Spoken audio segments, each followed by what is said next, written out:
Car మోయులు దారిలో కఠిన శిలల నేలలో వెలుగు వీరులు వెలసి కనుల విందు సేయ చాలునా కారు మోయులు దారిలో కఠిన శిలల నేలలో వెలుగు వీరులు వెలసి కనుల విందు సేయ చాలునా ఇరుకులోయ నడుమలో ఎడబాయని నీ కృపా నన్ను విడువదు ఎన్నటికీ ఎడబాయని నీ కృపా నన్ను విడువదు ఎన్నటికీ యేసయ్యా నీ ప్రేమానురాగం నన్ను కాయును అనుక్షణం యేసయ్యా నీ ప్రేమానురాగం నన్ను కాయును అనుక్షణం ఎడబాయని నీ కృపా.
కృపా. ప్రభువైన యేసుక్రీస్తు నామములో అందరికీ శుభాభివందనములు. ఇప్పుడు సహోదరులు గురిందపల్లి ప్రభుకుమార్ గారు వాక్యమును అందించెదరు. ఆయన 1994 నుండి దేవుని సేవలో ఉన్నారు. తెన్నేరు మరియు పునాదిపాడు గ్రామంలో మరియు భారతదేశపు వ్యాప్తంగాను 26 రాష్ట్రాల్లోనూ మరియు నేపాల్, బంగ్లాదేశ్, భూటాన్, శ్రీలంకలలో సువార్థికునిగాను మరియు బైబిల్ టీచర్గాను పనిచేయుచున్నారు. రక్షకుడైన క్రీస్తు పరిశుద్ధ నామములో అందరికీ శుభాభివందనాలు తెలియజేసుకుంటున్నాం. మనందరికీ తండ్రి అయిన దేవుని నుండి, ఆయన కుమారుడైన యేసుక్రీస్తు నుండి కృపయు, కనికరము, సంతోషము, సమాధానం ఎల్లప్పుడూ అందరికీ సమృద్ధిగా కలుగునుగాక. గడిచిన కాలమంతా మన తండ్రి అయిన దేవుడు మనల్ని సజీవ లెక్కలో ఉంచి కాచి సంరక్షిస్తూ వస్తున్నందుకు మనందరి తరపున దేవునికి ప్రత్యేకమైన కృతజ్ఞతాస్తుతులు చెల్లిస్తున్నాం. గడిచిన కొన్ని సంవత్సరాల క్రితం 2021 అలా ప్రాంతాల్లో సీకే న్యూస్లో ఒక కార్యక్రమాన్ని ప్రారంభించాం. యాత్రికుడు అని తెలంగాణకు సంబంధించిన వాళ్ళ ఛానల్ అది. ఆ తర్వాత కొంత గ్యాప్ వచ్చింది. మరలా 2022లో V9 న్యూస్ ఛానల్ ద్వారా యాత్రికుడు కార్యక్రమాన్ని కొనసాగించాం. అది కూడా 4-5 ఎపిసోడ్స్ తప్ప ఎక్కువగా కొనసాగలేకపోయింది. అనివార్య కారణాల వల్ల దాన్ని అంతటితోటి ఆపాము. కానీ అనుకోకుండా మరలా మన దేవుని కృప వలన మా సహోదరులు హ్యాపీ మోజెస్ గారి ద్వారా పరిచయం చేయబడినటువంటి ఈ ప్రార్థన ఛానల్లో ఈ కార్యక్రమాన్ని కొనసాగింపు చేయడానికి దేవుడు నాకు ఇంత గొప్ప అవకాశం ఇచ్చినందుకు దేవునికి కృతజ్ఞతలు చెల్లిస్తున్నాను. అదేవిధంగా ప్రార్థన టీవీ యాజమాన్యానికి అలాగే సిబ్బందికి కూడా ప్రత్యేకమైనటువంటి కృతజ్ఞతలు చెల్లిస్తున్నాం. ప్రియ సహోదరి సహోదరులారా, తెన్నేరు గ్రామంలో నేను పుట్టాను. స్థానిక క్రీస్తు సంఘం ఇప్పుడు నడుస్తుంది. అలాగే పునాదిపాడు గ్రామంలో ఉన్నటువంటి స్థానిక క్రీస్తు సంఘం కూడా దేవుని సేవలో ముందుకు కొనసాగుతుంది. తెన్నేరులో ఉన్నటువంటి క్రీస్తు సంఘాల ద్వారా అలాగే పునాదిపాడులో ఉన్నటువంటి క్రీస్తు సంఘం ద్వారా జరుగుతున్నటువంటి నడిపించబడుతున్నటువంటి కార్యక్రమాలు చాలా ఉన్నాయి. దానిలో ఒక కార్యక్రమం ఈ ప్రార్థనా టీవీ ద్వారా మేము ప్రారంభిస్తున్నటువంటి యాత్రికుడు అనేటటువంటి కార్యక్రమం. వాస్తవంగా ప్రారంభిస్తున్న కంటే కూడా తిరిగి ప్రారంభిస్తున్నాను. ఎందుకంటే 2 సార్లు బ్రేక్ అయింది, ఇది 3వసారి. కానీ దేవుని చిత్తం వల్లనే మరలా తిరిగి ఈ కార్యక్రమాన్ని చేయటానికి దేవుడు నాకు సహాయం చేస్తున్నాడేమో అనిపిస్తుంది. యాత్రికుడు అనే టైటిల్ని మనం ఎందుకు ప్రత్యేకించి కోరుకున్నామంటే, యాత్రికుని ప్రయాణం అని జాన్ బనియన్ గారు రాసినటువంటి పుస్తకం ఉంది. దానికి సంబంధించినటువంటి ఎంతోమంది విషయాలు చదివారు. దానికి సంబంధించిన విషయాలు ఎంతోమంది చదివారు. చాలా ఫేమస్ ఆ బుక్. అయితే బైబిల్ని ఆధారం చేసుకుని, వచనాలను ఆధారం చేసుకుని ఒక వ్యక్తి యొక్క జీవితం యాత్రికుడిలాగానే అనిపిస్తుందని, నా జీవితంలో నేను చేస్తున్నటువంటి యాత్రలో కూడా నేను పొందినటువంటి లేకపోతే పొందుతున్నటువంటి అనుభవాల ఆధారంగా ఈ యాత్రికుడు అనేటటువంటి టైటిల్ని నేను ఫిక్స్ చేసుకుని ముందుకు కొనసాగటానికి నేను నిర్ణయించుకున్నాను. కొనసాగటానికి దేవుడు సహాయం చేస్తున్నందుకు దేవునికి వందనాలు తెలియజేస్తున్నాం. ప్రియ సహోదరి సహోదరులారా, ఈ లోకంలో అనేక దేశాలు ఉన్నాయి. రమారమి కరెంట్ ఇన్ఫర్మేషన్ చూస్తే 195 దేశాల వరకు ఉన్నాయి. 195 దేశాలు అంటే ఐలాండ్స్తో కలిపి 195 దాటిపోతాయి. అదేవిధంగా అందులో ఉన్నటువంటి జనాభా విషయాన్ని మనం ఆలోచిస్తే 8 బిలియన్ పైనే ఉన్నారు. 8 బిలియన్ పైనే ఉన్నారు. నంబర్స్ మీరు స్క్రీన్ మీద చూడొచ్చు. తర్వాత అందులో ఇండియన్ పాపులేషన్ వచ్చి 1.4 బిలియన్ అబోవే ఉంది. 1.4 బిలియన్ అబోవ్ ఉంది. ఇండియన్ పాపులేషన్లో ఆంధ్రప్రదేశ్ స్టేట్ పాపులేషన్ వచ్చి కరెంట్ ఇన్ఫర్మేషన్ ఆధారంగా 53.34 మిలియన్స్. 53.34 మిలియన్స్ మీరు స్క్రీన్ మీద చూడొచ్చు ఆ అంకె. అలాగే అందులో ఒక 10%కు మాత్రం ఇది రీచ్ అవుతుంది అనుకుందాం. ఉదాహరణకి ఒక 5,000 పైన ఎవరైనా ఈ విషయాన్ని చూడటానికి దేవుడు అవకాశం ఇస్తే మంచిదనేటటువంటి నా భావన. ఎన్నో బిలియన్లు, మిలియన్లు, అలాగే కోట్లు, లక్షలు, వందల మంది ఉన్నటువంటి ఈ లోకంలో ముఖ్యంగా ఈ విజయవాడ ఏరియా నుంచి కొంత దేవుని యొక్క వాక్యాన్ని పంచుకోవడానికి దేవుడు నాకు అవకాశం ఇచ్చాడు. అలాగే అనేక మంది అనేక సందర్భాల్లో అనేక మంది సేవకుల వాక్యాలని వినటం సహజంగా మనం చూస్తూనే ఉన్నాం. అన్నిటికంటే ఎక్కువ ఒక ప్రాముఖ్యమైనటువంటి ఇబ్బందికరమైనటువంటి పరిస్థితి ఇప్పుడు ఏమి ఏర్పడుతుందంటే, మనుషులు దేవుని యొక్క మాటకు లోబడాలి, దేవుణ్ణే వారికి హద్దుగా ఉంచుకోవాలి, కానీ దేవుని మాటే ఇష్టపడాలి. కానీ ఇప్పుడు ఏమవుతుందంటే మనుషుల మాటలనే ఇష్టపడుతున్నారు. ఆ విషయంలో ఎంతో బాధ కలుగుతుంది. ప్రతి ఒక్కళ్ళు కూడా ఈ విస్తరించినటువంటి టెక్నాలజీలో ఫాలోవర్స్ని పెంచుకుంటున్నారు. ఆ ఫాలోవర్స్లో ఒకరిగా అందరు అవుతున్నారు. ఫాలో అయ్యేవాళ్ళు రేర్గా ఉంటారు, అవుతున్నటువంటి వాళ్ళు చాలామంది ఉంటారు. కానీ మనకు సంబంధించి దేవుణ్ణే ఫాలో అవ్వాలి, దేవుని యొక్క వాక్యాన్ని వినాలి అనేది ముఖ్యమైనటువంటి ఆలోచన అన్నమాట. ఎంతమంది ఇన్ని విషయాలు మనం ఆలోచిస్తున్నాం కదా, అందులో మనం ఒకసారి వెనక్కి తిరిగి ఆలోచించుకుంటే 87 లక్షల జాతులు ఉన్నాయంట ఈ మొత్తం భూమి మీద. ఎక్కడో ఒక అరకు దగ్గర ఒక చిన్న గ్రామం లాగరాయి అని నేను వెళ్తే ఒక మ్యారేజ్కి వెళ్ళాను. ఒక హిందూ బ్రాహ్మణ్ చెప్పాడు, అది అయ్యా 87 లక్షల జీవరాశులు ఉన్నాయి అన్నారు. నాకు అప్పటికి అది తెలియదు అసలు ఎన్ని లక్షల జీవరాశులు ఉన్నాయని. నాకు చాలా ఆశ్చర్యం వేసింది. ఆ 87 లక్షల జీవరాశుల జీవకోటి అంటారు కదా, ఆ జీవకోటిలో మరి మనుష్యుడి పాత్ర ఏంటి, మనుషుని పెక్యులారిటీ ఏంటి, మనుషునికి సంబంధించినటువంటి ప్రత్యేకత ఏంటి అని మనం ఆలోచిస్తే చాలా సింపుల్గా ఎవరైనా చెప్పుకుంటాం. అంటే మనిషిలో ఉన్నది ఇతర జంతువుల్లో, ప్రాణుల్లో, లేకపోతే పక్షుల్లో, క్రిమికీటకాల్లో లేదు అని చెప్పుకుంటాం. ఆత్మ ఉంది, తర్వాత వాటికి ఆత్మ లేదు అని చెప్పుకుంటాం. అయితే వాస్తవంగా ఇప్పుడు పబ్లిక్లో ఉన్నటువంటి విషయాలు ఏంటి చెప్పనా, మనిషినికి బయట ఇతర జాతులకి ఉన్నటువంటి తేడా ఏంటంటే, ఈ మనిషిలో మొట్టమొదటి పాయింట్ ఏంటంటే ఆధ్యాత్మిక లేదా నైతిక స్పృహ ఉంటుందంట. ఆధ్యాత్మిక లేదా నైతిక స్పృహ ఉంటుంది. దాని అర్థం ఏంటంటే కేవలం సహజ సిద్ధతకు మించి సరైనది మరియు తప్పు యొక్క భావనను అర్థం చేసుకుని వాటికి కట్టుబడి ఉండే సామర్థ్యం. ఇది మొదటి పాయింట్ మనిషిలో ఉన్నటువంటిది. అంటే కామన్గా చెప్తున్నాను నేను, ఇంకా బైబిల్లోకి రాలేదు. లోకంలో ఉన్నటువంటి మాట, లోకంలో ఉన్నటువంటి ఆలోచన, ఆధ్యాత్మిక లేదా నైతిక స్పృహ, రిపీట్ చేస్తున్నా, కేవలం సహజ సిద్ధతకు మించి సరైనది మరియు తప్పు యొక్క భావనలను అర్థం చేసుకుని వాటికి కట్టుబడి ఉండే సామర్థ్యం. ఇది మొదటి పాయింట్ అన్నమాట. రెండవది మనుషుల్లో కామన్గా ఉంది అని అందరి పరిశీలనలో తేలినటువంటి ఒక 2-3 పాయింట్స్ అన్నమాట. అర్థం కోసం అన్వేషణ చేస్తాడు. అర్థం కోసం ఏదైతే ఒక మాట చెప్పాను అనుకోండి, ఆ మాటను ఎలా అర్థం చేసుకోవాలో దానికోసం అన్వేషణ చేస్తాడు. అందుకే మానవుడికే ఒక టైటిల్ ఉంది, సత్యాన్వేషి అని. సత్యాన్వేషణ అని అనేక కార్యక్రమాలు మనం చూస్తాం, అనేక మతాల్లో చూస్తాం, అనేక సందర్భాల్లో చూస్తాం.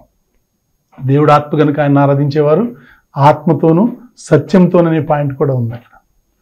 కాబట్టి ఏది సత్యం అనేది తెలుసుకోవాలనేటటువంటి, ఆ అర్థం ఏంటని తెలుసుకోవాలనేటటువంటి అన్వేషణ మనిషిలో ఉండటం మనం చూస్తాం. మానవులకు దాని అర్థం చెప్తున్నా ఇంకోసారి, మానవులకు మనుగడకు మించిన ప్రత్యేకమైన ఉత్సుకత మరియు అర్థం కోసం ఆకలి ఉంటుంది. అర్థం కోసం ఆకలి ఉంటుంది. కడుపు నిండటానికి ఆకలి కదండి. యేసుప్రభు వెంట శిష్యులు ఉన్నప్పుడు వాళ్ళు ఏదైనా బయటికి వెళ్ళి భోజనాన్ని కొని తీసుకురావడానికి వెళ్ళారని రాశారు బైబిల్లో. అంటే కడుపు నిండాలంతే. ముందు ఆత్మ విషయాలు ఓకే, యేసుక్రీస్తు ప్రభు చెబుతున్నాడు, మంచిది, దాంతోపాటు కడుపు నిండాల్సిందే. అట్లాగే కడుపుకున్నటువంటి ఆకలి కదండి, అర్థం తెలుసుకోవాలనేటటువంటి ఆకలి ఉంటుంది. ఇది మనసుకి, ఇది ఆత్మకు సంబంధించినటువంటి విషయం. తర్వాత మూడో పాయింట్ ఏంటంటే మరింత సంపూర్ణమైన ఆత్మ లేదా చైతన్యం. ఇది నేను బైబిల్లో విషయాలని చెప్పట్లేదు, కామన్గా పబ్లిక్ అంగీకరించింది. పెద్దలైన వారు లేకపోతే ప్రముఖులైన వారు అందరూ కలిసి ఆమోదించినటువంటి అభిప్రాయాలు. మూడోది ఏంటంటే మరింత సంపూర్ణమైన ఆత్మ లేదా చైతన్యం. ఇది చివరిది. కొన్ని హిందూ సంప్రదాయాల్లో ఇలా ఉంది, మానవ జన్మను తక్కువ జీవరూపాల ద్వారా ఆత్మ చేసే ప్రయాణం లేదా ఆత్మ చేసే ప్రయాణం యొక్క పరాకాష్ఠగా చూస్తారు. మానవ జన్మని ఎలా చూస్తారంటే తక్కువ జీవరూపాల ద్వారా, అంటే మనం ఇందాక మాట్లాడుకున్నాం కదా 87 లక్షల జీవరాశులు ఉన్నాయని అనుకున్నాం కదా, వాటి ద్వారా అంట ఆ ఆత్మ చేసే ప్రయాణం. మనకు కూడా బైబిల్లో ఉంటుంది కదా, ఆత్మలకు తండ్రి అయినటువంటి దేవుడని. అవును, ఆయన భౌతిక విషయాలకు కాదు, ఆత్మలకు తండ్రి అన్నమాట. కాబట్టి ఆత్మ చేసే ప్రయాణం యొక్క పరాకాష్ఠగా చూస్తారు హిందూయిజంలో ఉన్నటువంటిది. పూర్తి చైతన్యం మరియు స్వీయ నిర్ణయానికి ఒక ప్రత్యేక సామర్థ్యాన్ని సంపాదిస్తారు. మళ్ళీ ఇంకొకసారి నేను లిటరల్గా చదువుతున్నాను. పూర్తి చైతన్యం మరియు స్వీయ నిర్ణయానికి అంటే అర్థం ఏంటంటే మనిషి యొక్క దురదృష్టకరమైనటువంటి పరిస్థితి ఏంటంటే ఇతను స్వీయ నిర్ణయాలు తీసుకోలేడు. ఎప్పుడు ఇంకొకరి మీద ఆధారపడతారు. ఇంకొకళ్ళు ఎవరైనా ఏదైనా చెప్తే అది వింటాడు. ఇతను స్వీయ నిర్ణయం తీసుకోలేడు అనమాట. ఈ స్వీయ నిర్ణయం తీసుకోవడంలో చాలా చాలా ప్రాముఖ్యమైనటువంటి భాగం ఉంది మనుషులు. పైలట్స్ కంట టెస్ట్ చేసేటప్పుడు స్వీయ నిర్ణయం తీసుకునే శక్తి ఉందా లేదా అని టెస్ట్ చేస్తారంట. నాకు లోపల విషయాలు తెలియదు. ఏదైనా ప్రాబ్లం వచ్చింది వెంటనే ల్యాండ్ చేయాలి, ఎలా చేయాలి, తనకు తాను స్వీయ నిర్ణయం తీసుకోవాలి. వాళ్ళ మీద వీళ్ళ మీద మాట్లాడి అడిగి టైంని వేస్ట్ చేసే పరిస్థితి లేనప్పుడు అనమాట. అలాగే లాస్ట్ కంట స్వీయ నిర్ణయానికి ఒక ప్రత్యేకమైన సామర్థ్యాన్ని సంపాదిస్తారు. స్వీయ నిర్ణయం తీసుకునేటటువంటి సామర్థ్యం, స్వీయ నిర్ణయం, సొంత నిర్ణయాలు తీసుకోవాలండి. వ్యక్తులు ఎవరైనా సరే, సహోదరులైనా సహోదరులైనా సొంత నిర్ణయాలు తీసుకోవాలి. అది జాగ్రత్తగా ఉండాలి. మనకు సంబంధించి ఏదైతే దేవుని యొక్క లేఖనాలు ఉన్నాయో, లేఖనాలు ఏం చెప్తున్నాయో దానికి సంబంధించినటువంటి ఆధారాలకి దగ్గరగా ఉండాలి. కాబట్టి ప్రియ సహోదరి సహోదరులారా, 87 లక్షల చిల్లర ఉన్నటువంటి ఈ ప్రాణికోటిలో మానవుని యొక్క ప్రత్యేకతలు నేను 3 చెప్పాను మీకు. ఆ 3 కూడా నేను ఎక్కడి నుంచో తేలా, పబ్లిక్ ఏదైతే అనుకుంటుందో దానిలో నుంచి తెచ్చాను. కానీ ఇంకా మనం మాట్లాడుకోవాల్సిన విషయాలు చాలా ఉన్నాయి. దాంతోపాటుగా ఇటీవల కాలంలో అంటే ఎప్పుడు కాదు, అక్టోబర్ 10న ఒక ఆర్టికల్ చదివా నేను. డాక్టర్ ఇండ్ల రామసుబ్బారెడ్డి గారు, ఆయన ప్రముఖ సైకియాట్రిస్ట్, ఆయన ప్రపంచ మానసిక దినోత్సవం అని ఒక ఆర్టికల్ రాశారు. చాలా చాలా చాలా బాగుంది. ఎందుకంటే ప్రపంచ ఆరోగ్య దినోత్సవం మనకు తెలుసు, WHO తెలుసు, వరల్డ్ హెల్త్ ఆర్గనైజేషన్. కానీ world federation for mental health అనేది మనకు తెలియదు. ఆయన ఏం రాశారంటే దాంట్లో అక్టోబర్ 10న అది ఆ దినోత్సవంగా జరుపుకుంటుందంట మొత్తం ప్రపంచం అంతా. మానసిక ఆరోగ్య దినోత్సవం అన్నాడండి. నాకు చాలా మనసుకు దగ్గరగా అనిపించింది. అంటే ఈరోజు కంటెంపరీ లైఫ్ చూస్తే ఎవ్రీ పర్సన్ విషయంలో మానసికంగా ఎంత బాధపడుతున్నాడు, మానసికమైనటువంటి ఆరోగ్యం ఎంతవరకు ఉంది, మానసికంగా ఎంతవరకు అతను సంతోషంగా సమాధానంగా ఉన్నాడు, స్థిరంగా ఉన్నాడు అనేది చాలా పెద్ద $1 మిలియన్ క్వశ్చన్ అనమాట. భౌతికంగా ఆరోగ్యంగా చూడొచ్చు, భౌతికంగా ధనికుడిగా చూడొచ్చు, భౌతికంగా అందగాడిగా చూడొచ్చు, భౌతికంగా పలు ఏరియాల్లో పలుకుబడి ఉన్నటువంటి వాడిగా చూడొచ్చు. కానీ ఆయన మానసిక ఆరోగ్య పరిస్థితి ఏమిటి? నేను చెప్పాను కదా, WHO తెలుసు, కానీ WFMH అన్నారు. ఇదొక organization, world federation for mental health. ఇది 1992లోనే స్టార్ట్ చేశారంట. 1992లోనే స్టార్ట్ చేశారు. 2లోనే అంటున్నారంటే అంతకుముందు ఎన్ని సంవత్సరాలు గడిచిపోయింది? అన్ని సంవత్సరాలు WHOలో ఒక భాగంగా ఉండుండొచ్చు అది. కానీ ఈ విషయాలు బయటికి చెప్పబడలేదు, ఈ విషయాలు బయటికి పబ్లిష్ చేయబడలేదు. ఒక వ్యక్తి భౌతిక విషయాలని ఆలోచిస్తున్నాడు కానీ మానసిక విషయాలు, ఇంకా చెప్పాలంటే మరొక స్టెప్ లోతుగా వెళ్తే ఆత్మీయ విషయాల గురించి ఆలోచించడం లేదు. ఏదో అంటారు కదా, తిన్నామా పడుకున్నామా లేకపోతే లేచామా అనే ఏదో ఒక సహజంగా జరిగిపోతుంది తప్ప అలా ఆలోచించలేదు. కాబట్టి ప్రియ సహోదరి సహోదరులారా, ఈనాడున్నటువంటి పరిస్థితుల్లో విపత్తులు ఆపత్కాలంలో మానసిక ఆరోగ్య సేవల లభ్యత ఇదే ముఖ్యమైనటువంటి ఈ సంవత్సరం నినాదం. ఎవరు? ఈ world federation for mental health అనే దాంట్లో ప్రపంచవ్యాప్తంగా 150 దేశాల్లో మానసిక ఆరోగ్యంపై అపోహలు తొలగించి అవగాహన పెంచడానికి వివిధ రకాల కార్యక్రమాలు నిర్వహించేదే ఈ federation, world federation for mental health అన్నమాట. అపోహలు అనే మాట గుర్తుపెట్టుకోండి. ఏదో అపోహల వల్ల వాళ్ళ జీవితాలు అనవసరంగా వృధా అయిపోతున్నాయి.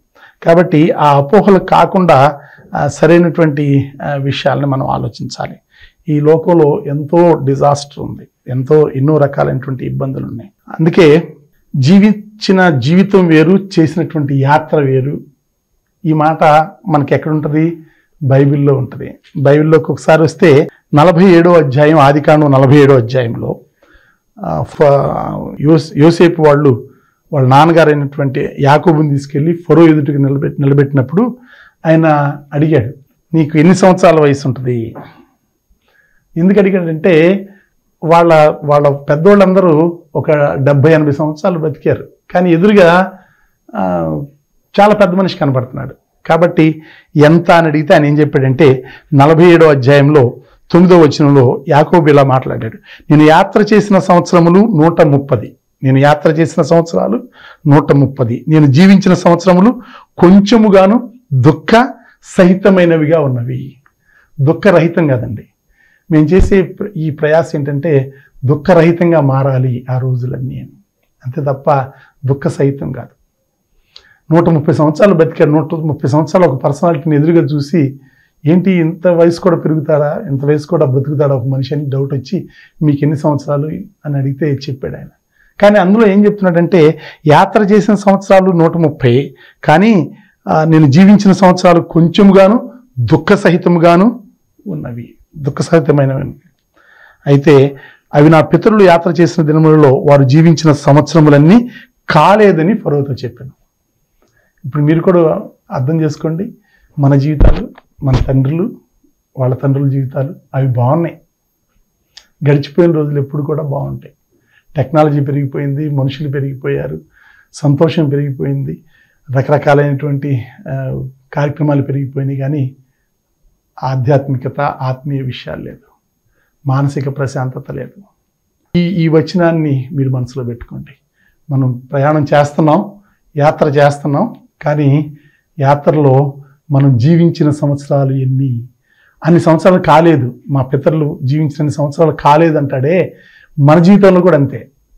మనం బ్రతుకుతున్నాం, స్ట్రగుల్ అవుతున్నాం, ఎన్నో బాధలు పడుతున్నాం, ఎన్నో ఆలోచనలు చేస్తున్నాం, ఎన్నో రకాలుగా దుఃఖపడుతున్నాం, ఎంతోమందిని కలుస్తున్నాం, ఎన్నోసార్లు ఆలోచిస్తున్నాం. కానీ జీవితంలో ఎన్ని సంవత్సరాలు బ్రతికినా కూడా నిజంగా ఆ బ్రతుకుని ఎంజాయ్ చేయలేనటువంటి పరిస్థితి వచ్చింది. కాబట్టి దాన్ని ఆధారం చేసుకుని నేను ప్రారంభించినటువంటి ఈ కార్యక్రమాన్ని గుర్తుపెట్టుకోండి. జీవితంలో ఎలా ముందుకి కొనసాగుతున్నాం, ఎలా జీవిస్తున్నాం, మన వయసు ఎంత, ఇప్పటి వరకు ఎలా బ్రతికాం, ఇక నుంచి ఎలా బ్రతకబోతున్నాం. బ్రతికే సంవత్సరాలన్నీ కూడా యాత్ర కాదు, జీవించాలి. జీవించిన సంవత్సరాలు మొత్తం ఇవి అని మనం చెప్పగలగాలి.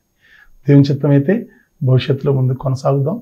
వాక్యాన్ని విన్నటువంటి మా వీక్షకులందరికీ ప్రత్యేకంగా వందనాలు తెలియజేస్తున్నాం. పునాదిపాడు అలాగే తెన్నేరు గ్రామాల్లో ఉన్న క్రీస్తు సంఘాల్లో నుంచి నా తరపున అందరికీ వందనాలు. ప్రార్థన చేసుకుందాం. పరలోకమందున మా తండ్రి, పరిశుద్ధుడైన మా దేవ, మీ ఘనమైన నామానికి వేలాదిగా స్తుతులు స్తోత్రాలు చెల్లిస్తున్నాం.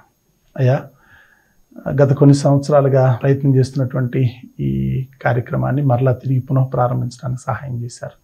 యాత్రికుడు కార్యక్రమంలో మేము చేస్తున్నటువంటి ఈ ప్రయాణంలో అనేక మందిని మేలుకొల్పటానికి మేము చేస్తున్నటువంటి ఈ ప్రయత్నాలని మీరు జ్ఞాపకం చేసుకుని ఆశీర్వదించి ఇక మీదట కూడా ఎలాంటి అంతరాయం లేకుండా ముందుకు కొనసాగింపు చేయాలని ఇప్పటి వరకు చూసినటువంటి వీక్షకులందరినీ, వారి కుటుంబాలని, వారి వ్యక్తిగత జీవితాలని, వారి చేతుల కష్టాజీతాన్ని మెండుగా ఆశీర్వదించాలని బ్రతిమాలి వేడుకుంటూ మా కొద్ది విన్నపాలు మా క్రీస్తు ప్రభు పరిశుద్ధ నామమున అడిగి వేడుకొనుచున్నాము తండ్రి.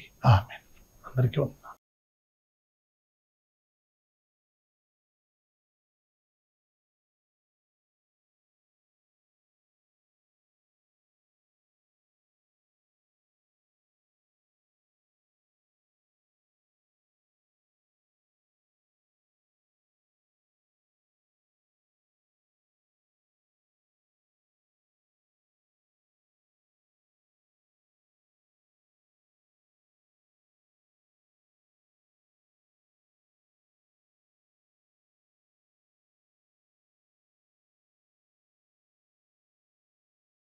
కరకురాతి అడుగులో మరణ భయము నార్పివేయు కరుణ జలము లూరునా కారుమోయులు దారిలో ఎండిన ఎడారిలో మండుటెండ మేరలో మధుర వాయు తటుల వీచి మనసు సేద తీరునా కారుమోయులు దారిలో రుధిరసిక్త నగములో హృదయ భగ్న పదములో మధుర మృదుల పదములైన మాటలెన్నో వోచునా కారుమోయులు దారిలో స్వామి యేసు సిలువలో జీవజలపు నదులలో హృదయ క్షుధను తీర్చు క్రీస్తు విమల సుదల నిండగా కారుమోయులు దారిలో కఠిన శిలల నేలలో వెలుగు వీరులు వెలసి కనుల విందు సేయ జాలునా కారుమోయులు దారిలో